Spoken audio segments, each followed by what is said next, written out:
Hello বন্ধুরা, আজকে আমি নির্দিষ্ট সমাকলনের একটি অঙ্ক নিয়ে আলোচনা করব। বলছে F of two A minus X সমান minus of F of X হলে দেখাও যে integration zero to two A F of x dx সমান জিরো। তাহলে করছি integration zero to two A F of x dx সমান কত, integration zero to A F of x dx plus integration A to two A F of x dx. 1 number দিচ্ছি। এখন integration A to two A F of x ডিএক্সের জায়গায় x সমান two a z two A minus z বসাচ্ছি, মানে সমাকলটাই কত হচ্ছে integration A to two A F of x dx সমান কত, minus of integration A to zero f of two A minus z DZ.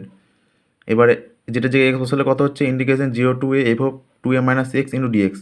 1 নম্বর থেকে integration zero to two A F of x dx সমান কত, integration zero to A F of X plus F of two A minus X dx. এবার F of two A minus X সমান কত, minus of F of X.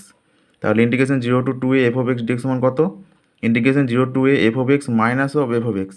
এটা জিরো, তাহলে integration zero to two A F of x dx সমান zero, প্রমাণিত।